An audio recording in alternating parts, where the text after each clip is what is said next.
প্রিয় চাকরি প্রার্থী ভাই বোনেরা, আসসালামু আলাইকুম।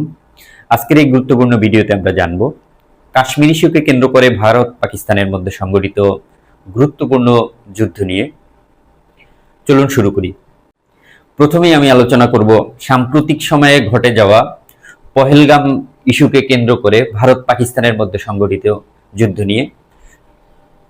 2025 সালের 22 এপ্রিল জম্মু ও কাশ্মীরের পহেলগামে মর্মান্তিক সন্ত্রাসী হামলায় নিহত হয় 26 জন ও একজন নেপালি পর্যটক। এই নৃশংস হামলার দায়ভার ভারতের অভিযোগ পড়ে পাকিস্তান সমর্থিত জঙ্গি সংগঠনের উপর। এর প্রতিক্রিয়ায় ভারত শুরু করে অপারেশন সিন্দুর। 7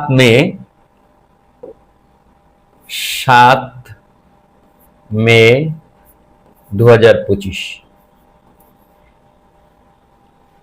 একটি শক্তিশালী সামরিক অভিযান, যার লক্ষ্য ছিল সীমান্ত পেরিয়ে সন্ত্রাসবাদী ঘাঁটিগুলোকে ধ্বংস করা।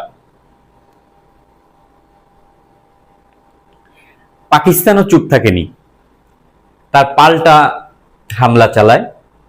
পাকিস্তানের অপারেশনের নাম দেওয়া হয়েছিল অপারেশন বুনিয়ান আল মারসুস, যা ভারতের অভ্যন্তরে ড্রোন ও ক্ষেপণাস্ত্র হামলা হিসেবে পরিচিত, যেটা তারা 20টির মতো ড্রোন এবং ক্ষেপণাস্ত্র হামলা চালিয়েছে। এই যুদ্ধে শেষ পর্যন্ত পরমাণু সংঘাতের দিকেই এগিয়ে যাচ্ছিল। ঠিক তখনই যুক্তরাষ্ট্র মধ্যস্থতায় চলে আসে।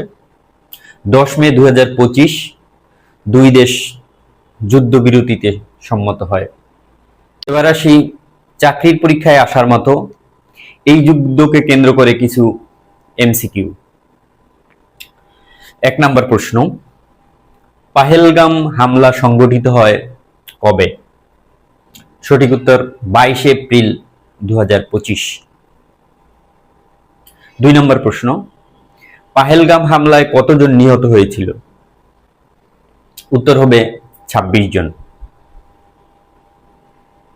3 নম্বর প্রশ্ন, ভারতের পাল্টা সামরিক অভিযানের নাম কি ছিল?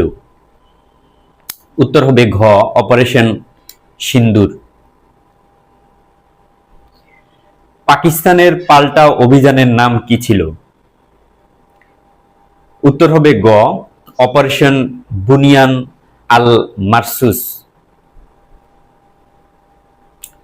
2025 সালের এই যুদ্ধবিরতিতে কে মধ্যস্থতা করে? উত্তর হবে যুক্তরাষ্ট্র। যুদ্ধবিরতির ঘোষণা দেওয়া হয় কবে? উত্তর হবে 10 মে 2025।